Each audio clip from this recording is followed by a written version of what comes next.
안녕하세요. 다산이드 전병칠 원장입니다. 이번 시간에는 변압기의 전격, 손실, 그리고 효율에 대해서 알아보도록 하겠습니다.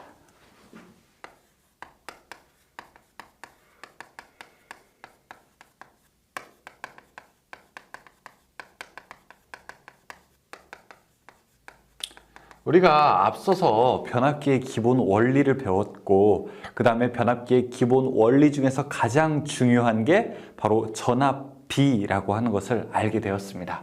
다시 한번 복습해보면 전압비라고 하는 것은 2차 전압분의 1차 전압의 비율, 그리고 2차 권수분의 1차 권수의 비율, 그 다음에 1차 전류분의 2차 전류의 비율을 우리가 권수비 혹은 변압비 이렇게 부르게 되었습니다.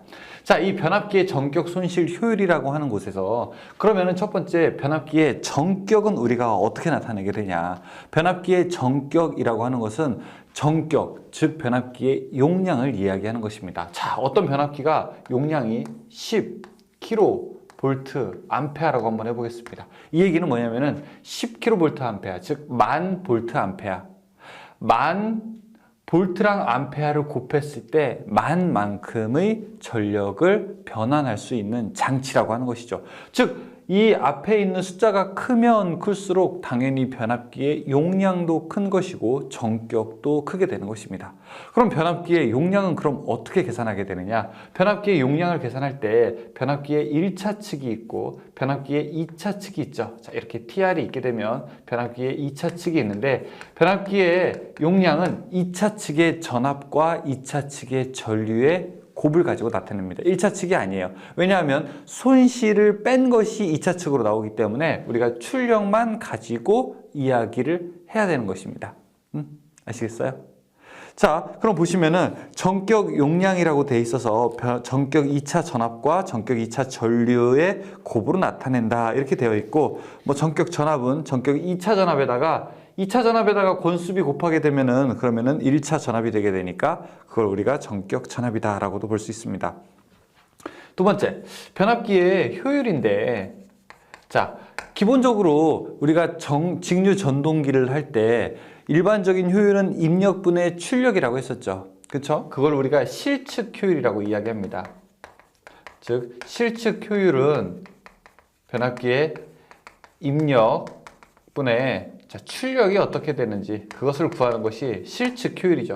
그런데 이 실측 효율은 실제로 사용하기가 어렵기 때문에 우리가 약정된 규약 효율이라고 하는 것을 일반적으로 사용하게 됩니다.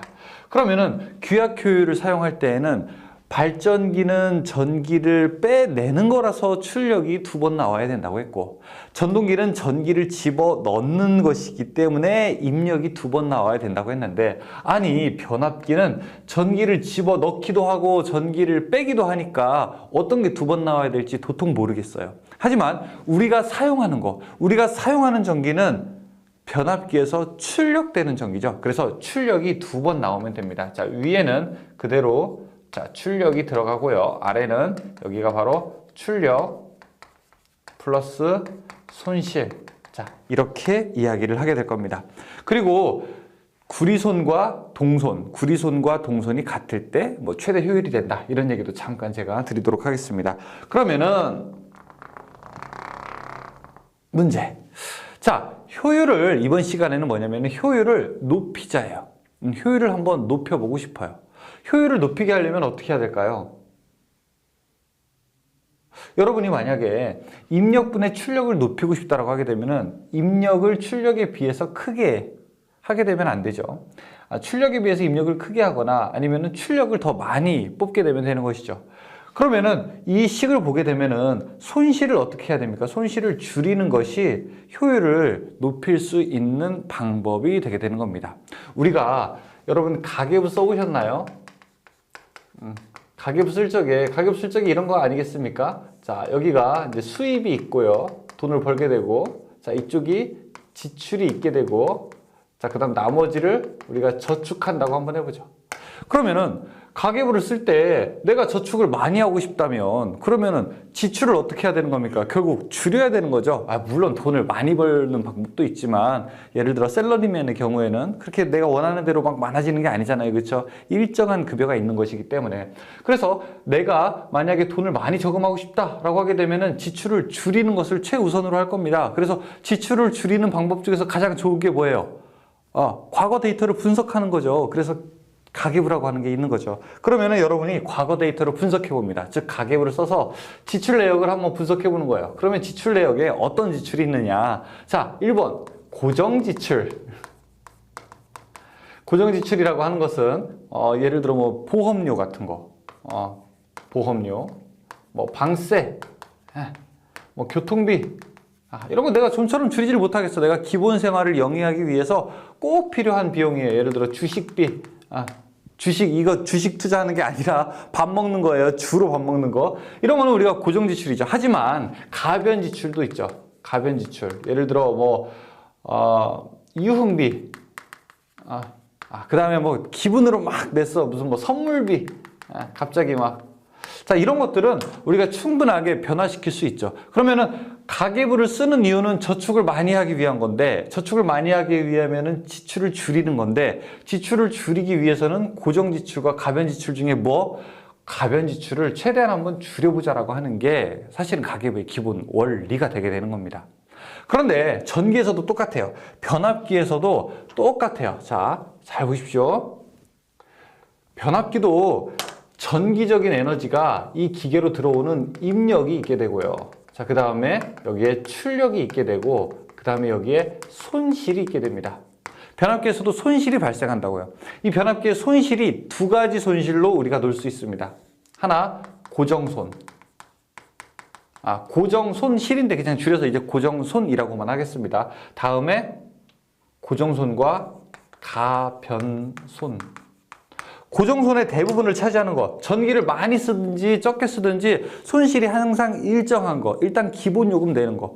여러분들이 전기를 많이 쓰든 적게 쓰든 일단 우리가 전기 기본 요금 되잖아요. 그렇죠? 그 기본 요금처럼 고정손은 출력이 크든 작든 일정한 것. 이걸 우리가 고정손이라고 합니다. 대부분 철손, 철에서 발생하는 손실이 고정손이라고 이야기하게 됩니다. 그래서 다른 이름으로 우리가 무부하 손이라고도 하고요. 다음에 가변손의 대부분을 차지하는 것은 우리가 동손입니다. 구리에서 발생하는 거. 이걸 우리 그래서 부하손이라고 하죠. 자, 예를 들어 어떤 얘기냐?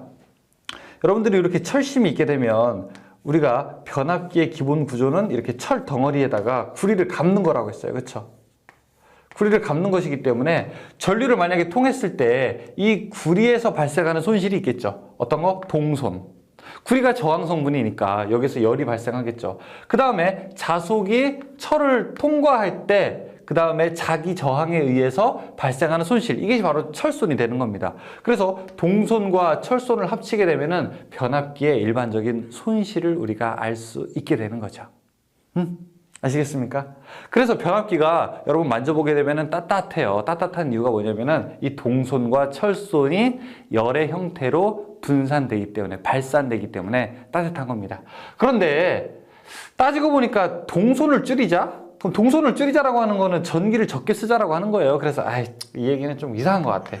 그러면은 철손, 이 철에서 생기는 손실이 무엇이 있는지 그것을 우리가 알아보는 것도 의미가 있을 것 같아요. 자, 철손. 철손은 두 가지로 나눕니다. 하나, 히스테리시스손. 그 다음에 와류. 우리나라 말로 맴돌이 전류 손. 이렇게 두 가지로 나눌 수 있습니다. 자, 책 보시게 되면은 변압기의 손실이라고 해야 되는데 뭐 고정손에 마찰손, 풍손 이런 거 있는데 이거는 변압기 손실은 아니에요. 정확하게 그 회전기기, 발전기나 전동기의 손실이 되게 되는 거고요. 거기 히스테리시스손이 있습니다. 히스테리시스손은 어떻게 계산돼요? pH는 K 어떤 상수와 그 다음에 주파수 최대 자속 밀도의 제곱에 비례한다. 이거는 1.6에서 제곱입니다. 스테이메츠식이라고 해가지고 1.6에서 2, 그러니까 실험식에 의해서 되는 것이기 때문에 조금씩 바뀔 수가 있어요. 자, 이렇게 히스테리시스 손이라고 하는 것은 무엇이냐? 일단 곡선을 제가 하나 그려볼게요. 자, 보시죠. 제가 만약에 전원을 여기다가 넣게 되었습니다. 전원을 넣게 되면은 자속 파이가 발생하죠. 자, 이것은 뭐냐? 전류를 점점 세게 하게 되면은 여기에 있는 자속 밀도가 높아지게 되는 거예요. 그렇죠? 그래서 여기를 비자속 밀도라고 하고 여기를 H, 즉 자기장의 세기라고 하게 되면은 자기장의 세기가 세질수록 자속 밀도도 올라가요. 어느 정도까지는 쭉 올라가게 된다. 처음에는 그 속도가 좀 약한 것 같은데 쭉 올라가서 더 이상 올라가지 않는 이 포화 상태가 되죠. 자, 이 상태에서 플러스 마이너스가 바뀔 거 아니에요. 그렇죠? 그래서 전원이 딱 끊어졌다고 한번 해보죠. 딱 끊어지게 되면은 자기장이 완전히 한 번에 없어질까요? 여러분, 전자석이 제가 전원을 넣었을 때 전자석이 만들어지지만 그때 전원을 끊었을 때 바로 전자석의 기운이 완전히 없어질까요? 그렇지 않습니다. 떨어지기는 하지만 어느 정도 자속이 완전히 0이 되지 않게 일정하게 남아있어요. 여러분들이 예를 들어 자전거 바퀴를 손으로 막 돌린다고 한번 해보세요. 아니, 발로 굴른다고 한번 해보세요. 그럼 여러분들이 발로 막 굴르는데 발을 딱 떼었다고 해서 자전거가 딱 멈추나요? 그렇지 않다고요. 자, 이 부분을 우리가 무엇이라고 하냐? 이 부분을, 중요합니다. 이 부분을 잔류자기라고 합니다. 이름은 뭐 쉽네요. 그렇죠? 잔류자기. 자기가 좀 남아있으니까. 그러면은 잔류자기가 좀 남아있는데, 자, 반대편에서 이제 다음 주기에서 이쪽 플러스가 되고 이쪽 마이너스가 될 거 아니에요. 그러면 여기서 자속이 나오게 될 때, 자속 파이가 발생하게 되면은 얘가 원래 있던 녀석과 어떻게 될까요? 충돌이 일어나겠죠. 상쇄가 일어나겠죠. 그래서 바로 이쪽에 파란색으로 자속이 만들어지는 게 아니라 아까 왔던 방향을 상쇄하기 위한 힘이 작용을 하게 됩니다. 그래서 어느 순간 가게 되면 이제 자기장이 0이 됐다가 이제 파란색이 본격적으로 힘을 발휘하게 돼서 반대편으로도 이렇게 자기장이 커지게 되는 거죠. 그런 다음에 자, 여기서 또 전원이 끊겼어요. 왜냐하면 또 교류가 왔다 갔다 하니까. 끊어지게 되면은 이 파란색도 바로 0이 되는 것이 아니라 어느 정도 남게 되는 거죠. 잔류자기가 발생하게 되는 거죠. 이때 다시 플러스 마이너스가 되게 되면은 원래의 사이클대로 오게 되는 겁니다. 이런 모양의 형태, 여기 자속 밀도와 만나는 점, 바로 이 점은요 잔류자기가 되고요. 그 다음에 자기장의 세기, 잔류자기를 없애는 그 자기장의 세기, 이 부분을 우리가 뭐라고 하냐면은 보자력이라고 이야기하게 됩니다. 여기가 보자력이에요. 이런 곡선의 모양을 우리가 자 히스테리시스 곡선이라고 합니다. 이것 때문에 발생하는 손실을 히스테리시스 손이라고 그래요. 이 면적의 크기가 손실을 나타내고 잔류자기를 조금 더 줄이면 줄일수록 면적이 적어지기 때문에 히스테리시스 손을 감소하게 되는 역할을 하게 되는 겁니다. 여기서 시험 문제 뭐가 나오냐? 히스테리시스 곡선의 구성에 대해서 나옵니다. 히스테리시스 곡선의 구성. 종축이 의미하는 게 뭐냐? 자속 밀도를 의미한다. 횡축, 가로축이 의미하는 게 뭐냐? 자기장의 세기를 의미한다. 이걸 우리가 BH 곡선이라고도 이야기합니다. 자속 밀도, 자기장의 세기. 다음에 종축과 만나는 점이 무슨 뜻이냐? 잔류자기. 횡축과 만나는 점이 무슨 뜻이냐? 보자력. 그래서 이걸 우리가 횡, 보, 종, 잔 이렇게 외웁니다. 횡축과 만나는 점이 보자력, 종축과 만나는 점이 잔류자기. 자, 같이 한번 따라해 볼까요? 횡, 보, 종, 잔. 따라 해보죠. 횡, 보, 종, 잔.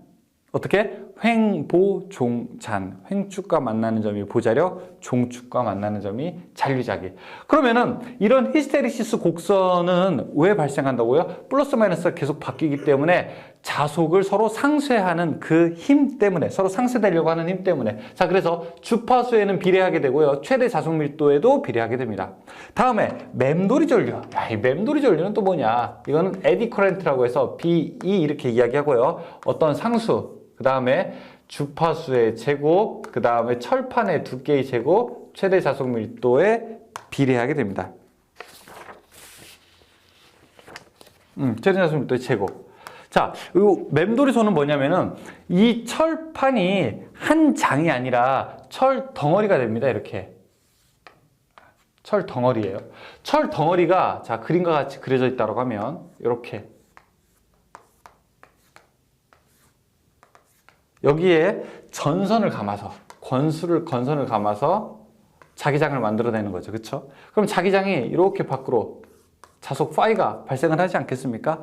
그런데 전기가 흐르면 주변에 자기장이 만들어지죠. 자장이 만들어지면 주변에 전류가 흐르게 돼요. 따라서 이렇게 여러 개 나오는 자속에서 서로 자속 주변에 이 전류가 맴도는 전류가 발생을 하게 됩니다. 그럼 이 전류가 자속이 나오는 것을 방해하게 돼요. 자, 그래서 이렇게 하면 안 되겠다. 이렇게 하면 안 되겠다.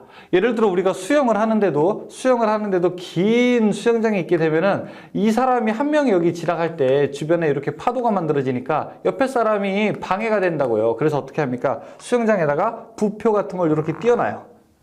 그러면은 한쪽에 있는 사람의 물결이 옆에 있는 사람을 방해하지 않게 되는 거죠. 그래서 방해하지 않게 하기 위해서 철을 한 덩어리로 쓰는 것이 아니라 철판을 여러 장 이렇게 나눠가지고 겹쳐놓게 됩니다. 일종의 자동차로 이야기하면 차선, 수영장으로 이야기하게 되면은 레인을 만드는 것처럼요. 그러면은 자속 파이가 발생을 했을 때 이 주변의 자기장이 이 주변에 만들어진 전류가 옆에 있는 다른 자속에 영향을 미치지 않게 될 겁니다. 이것을 우리가 와류라고 하게 됩니다. 그래서 와류손을 줄이기 위해서 가장 좋은 방법은 철판의 두께예요. 철판의 두께를 얇게 하는 겁니다. 철판의 두께를 반으로 하게 되면요. 그러면은 와류손은 4분의 1로 줄어들게 됩니다. 자, 이제 갑니다. 히스테리시스손은 철손의 약 80%를 차지합니다. 철손의 대부분을 차지하죠. 와류손은 약 철손의 20%를 차지하게 됩니다. 히스테리시손을 그럼 어떻게 줄이느냐? 이 잔류자기를 줄이는데 100% 철을 쓰는 게 아니라 규소가 들어있는 규소 강판을 사용해서 히스테리시손을 줄이게 됩니다. 다음에 와류손을 줄이는 건요. 철판을 얇게 썰어서 사용한다고 했었죠. 그걸 우리가 철판을 성층한다고 합니다. 얇게 썰어서. 그래서 여러분들이 변압기, 발전기, 전동기 이런 철 덩어리를 보게 되면은 얇게 썰은 철판을 여러 개 쌓아서 리벳으로 딱 박혀 있는 걸 볼 수가 있어요. 그러면은 문제.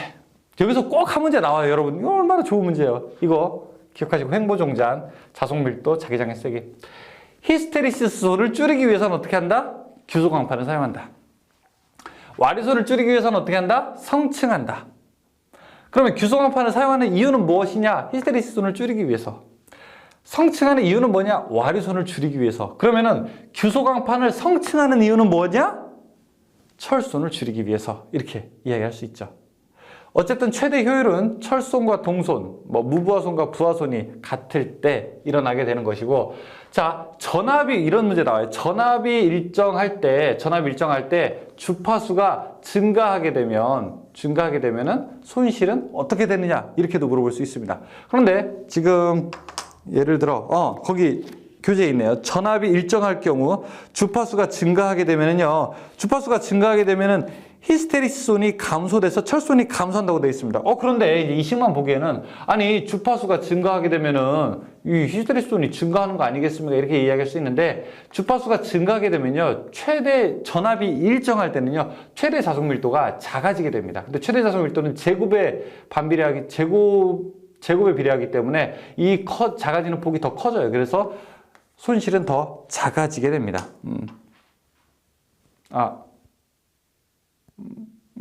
여기 맴돌이 손에서요. 자, 그래서 밑에 부하 손실의 측정 단락 시험이라고 하는 게 있는데 부하 손실을 어떻게 측정하게 되느냐? 이 변압기의 구조를 보시게 되면은 여기 2차 측을 개방한 상태에서 하는 거를 무부하 시험이라고 하고요. 그 다음에 2차 측을 연결한 상태에서 시험하는 거를 우리가 단락 시험이다라고 이렇게 이야기를 하게 됩니다. 그 단락 시험에서는 어떤 것을 우리가 알 수 있냐면은 2차 측을 단락시켜 놓은 상태에서 1차 측에다가 슬라이닥스라고 하는 걸 넣어서 전압을 조금씩 올립니다. 전압을 조금씩 올려서 여기 단락 상태니까 급격하게 전격 전류가 흐르거든요. 급격하게 정상 상태의 전류가 흘렀을 때의 그때의 전압을 우리가 임피던스 전압이라고 하고, 임피던스 전압이라고 하는 건 뭐냐면은 정상적으로 사용했을 때 그만큼의 전압 강화가 일어나겠구나라고 하는 그 전압을 얘기합니다. 그때의 손실은 우리가 임피던스 와트라고 이야기하게 됩니다. 좀 어려운 말인데 그냥 내용을 한번 이렇게 읽어보시면 좋겠습니다. 단락 시험, 부하 쪽을 단락하고 실시하는 시험으로 단락 시험의 결과로부터 권선의 저항, 누설 리액턴스, 퍼센트 전압 강화, 전압 변동률을 계산할 수 있다. 변압기의 등가회로 작성을 하기 위한 시험. 자, 여기다 밑줄 하나 치십시오. 무부하 시험에다가 어드미턴스랑 철송 같은 걸 알 수 있고, 단락 시험이나 권선 저항 측정으로는 1, 2차 저항이나 동송 같은 거를 측정할 수 있다. 자, 변압기의 시험 및 보수, 변압기를 테스트하는 방법. 우리가 실부하 시험, 실부하라고 하는 건 뭐예요? 그냥 실제로 10kVA짜리라고 하면은 10kg의 부하를 여기다가 걸고서 테스트하는 거죠. 실부하 시험 가장 좋은데 전력 소비가 많겠죠. 그렇죠? 가상의 상황인데. 그리고 반환부하법, 전력을 소비하지 않고 온도가 올라가는 원인인 철송과 구리 속판만 가지고 테스트하는 방법이다. 반환부하법에다가 별표 치십시오. 반환부하법. 자, 그러면은 문제 한번 볼까요? 예, 1번. 변압기의 전격 1차 전압은 어떻게 하냐? 2차 전압에다가 권수비 곱한 거. 3번이죠. 2번. 다음 중 직류기의 고정손이 아닌 것은 무엇이냐? 직류기. 여기서는 변압기 챕터인데 직류기 가지고 물어봤어요. 마찰손, 풍손, 히스테리스손 다 고정된 거예요. 근데 동손, 이 구리에서 발생하는 거는 가변손이죠. 부하를 많이 쓸수록 전기가 더 많이 흐르게 되니까, 전류가 많이 흐르게 되니까 손실이 더 커지게 되죠. 3번. 직류기의 손실 중에서 기계손에 속하는 것은 무엇이냐? 풍손. 회전할 때 바람을 가르면서 돌기 때문에 풍손이라고 합니다. 다른 기계손으로는 회전기에서는 베어링 손실 같은 거, 이런 거 기계손에 포함됩니다. 4번에 변압기의 귀약 효율은 어떻게 되는가? 자, 우리가 사용하는 전기는 들어가는 전기에 나오는 전기예요. 변압기에서 나오는 거, 그럼 뭐가 2번 나와야 돼요? 출력이 2번 나와야 되죠. 2번. 5번. 전격 2차 전압 및 전격 주파수에 대한 출력과 전체 손실이 주어졌을 때 변압기의 귀약 효율을 나타내는 것은 출력이 몇 번 나와야 된다? 2번 나와야 된다. 몇 번? 2번. 6번. 변압기의 손실에 해당되지 않는 것은 무엇이냐? 자, 동손, 와전류손, 히스테리스손 다 맞는데 4번에 기계손. 변압기는 정직이죠. 회전하지 않죠. 그래서 기계손은 우리가 해당되지 않습니다. 7번. 다음 설명의 기억, 니은에 들어갈 내용으로 옳은 것은 히스테리시스 곡선에서 종축과 만나는 점은 땡땡이고 횡축과 만나는 점은 땡땡이다. 횡보종잔. 잔류자기와 보자력이죠. 2번. 8번 34극 60메가볼트 암페아, 메가는 10의 6승이죠. 역률 0.8, 60Hz, 22.9kV 수차 발전기의 전부하 손실이 1600이면 전부하 효율은 어떻게 되는가? 여기서 뭐 60Hz, 역률 이거 다 상관없어요. 다 상관없고, 자, 변압기의 손실은 어떻게 된다고요? 출력, 그 다음에 플러스 손실 분의 어떻게 돼요? 출력, 이렇게만 계산하면 돼요. 자, 출력이 60메가라고 했어요. 그쵸? 그럼 60 곱하기, 자, 근데 킬로로 맞추죠. 10의 3승. 그리고 1600 플러스 손실은 1600분의, 자, 60 곱하기 10의 3승. 답은 0.97, 97%네요. 3번. 9번. 출력 10kW, 효율 80%인 변압기의 손실은 어떻게 되게 되는가? 자, 출력이 10, 그 다음에 효율이 80%라고 그래요. 출력 플러스 손실 분의 출력을 계산했더니 이게 얼마? 0.8 나왔다고 합니다. 그러면 출력이 10이라잖아요. 10 플러스 손실 분의 10은 0.8이 됐다는 얘기인데, 손실이 얼마일 때? 1, 2, 3, 4 한번 다 넣어보세요. 그러면 2.5. 12.5분의 10 했을 때 0.8이 될 겁니다. 답 4번이죠. 10번. 다음 중 변압기 무부하손의 대부분을 차지하는 것은 무엇이냐? 철손. 철에서 발생하는 손실. 11번. 측정이나 계산으로 구할 수 없는 손실로 부하전류가 흐를 때 도체 또는 철심 내부에 생기는 손실을 무엇이라고 하는가? 보통 손실은 우리가 고정손, 그 다음에 가변손으로 맞는데, 그 다음에 그냥 계산하지 않는 이상한 손실도 있을 거 아니에요. 그쵸? 가계부 쓰다 보면 1원, 10원까지 맞추기 힘들잖아요. 그쵸? 그런 거는 그냥 우리가 손실 처리해버리게 되는데 이런 걸 우리가 표유부하손이라고 이야기합니다. 답 4번. 12번 일정 전압밀 일정 파형에서 주파수가 상승하면 변압기 철소는 어떻게 되는가? 주파수가 상승하게 되면요. 히스테리시스소는 어떻게 돼요? 주파수가 상승하게 되면 히스테리시소는 오히려 감소한다고요. 그렇죠? 왜 최대 자속 밀도가 줄어들어서 그래서 철손도 감소하게 된다. 답 2번. 13번 히스테리시스소는 최대 자속 밀도 및 주파수에 각각 몇 승에 비례하게 되는가? 최대 자속 밀도에 2배 또는 1.6배예요. 1.6으로 나올 수도 있고 문제가 2로도 나올 수 있습니다. 그리고 주파수는 그냥 1배죠. 답 1번. 14번 변압기의 효율이 가장 좋을 때는 철손과 동손이 같을 때. 15번 전기 기기의 철심 재료로 규소 강판을 많이 사용하는 이유로 가장 적당한 거. 규소 강판을 왜 사용해요? 히스테리시스소를 줄이기 위해서. 4번. 16번 전기 기계의 철심을 성층하는 가장 적절한 이유는 왜 성층합니까? 와류선을 줄이기 위해서. 17번 직류발전기의 철심을 규소강판으로 성층하는 이유. 규소강판으로 성층하는 이유는 2번 철손을 줄이기 위해서. 18번 변압기의 무브화 시험, 단락 시험에서 구할 수 없는 건 동손, 철손, 전압 변동률 이런 거 다 구할 수 있는데 4번의 절연 내력은 절연 내력 시험이라고 따로 있습니다. 나중에 이제 전기 설비에서 나올 거예요. 절연 내력 시험. 그냥 듣고만 계세요. 19번 변압기 절연 내력 시험과 관계없는 것은 4번의 극성 시험. 20번 변압기의 절연 내력 시험법이 아닌 것은 무엇이냐? 3번의 단락 시험. 이거는 단락 시험과 절연 내력은 관계가 없어요. 절연 내력은 얼마나 절연 물질이 잘 둘러싸져 있느냐를 테스트하는 방법입니다. 21번 변압기의 2차 측을 개방하였을 경우 1차 측에 흐르는 전류는 무엇에 의해서 결정되는가? 4번의 여자 임피던스. 여자 임피던스라고 해서 그 병렬회로, 즉 여자 전류라든지 뭐 그런 것에 의해서 결정되게 됩니다. 22번 변압기의 임피던스 전압이라고 하는 건 무엇이냐? 임피던스 전압. 아까 임피던스 전압 잠깐 이야기를 했는데 정상 상태일 때 1차 측에서 발생하는 전압 강하를 우리가 변압기에서 발생하는 전압 강하를 임피던스 전압이라고 합니다. 그러니까 손실이죠, 일종의. 정상일 때 야 이거 내가 만약에 100V 주면은 이거 지금은 괜찮은데 정상적으로 사용하면 몇 볼트 정도가 좀 손실이 일어날까라고 하는 것들 우리가 임피던스 전압이라고 합니다. 23번 다음 중 변압기의 온도 상승 시험법으로 가장 널리 사용되는 것은 단락 시험을 가장 널리 사용하고 있습니다. 뒤에 있는 부분은 몇 개는 좀 우리가 암기를 하죠. 필수로 좀 암기할 부분이 있는데 아주 진짜 전혀 모르겠다라고 하는 것은 그렇게 많이 발견되지는 않는 부분이 이 변압기 부분입니다. 여러분이 계속 말씀드리지만 용어가 낯설어서 그런 거예요. 용어가 낯설어서 지금 어렵게 느껴지는 거지 여러 번 또 듣게 되면은 많이 친숙해지실 겁니다. 그때까지 저와 함께 하시죠. 수고하셨습니다.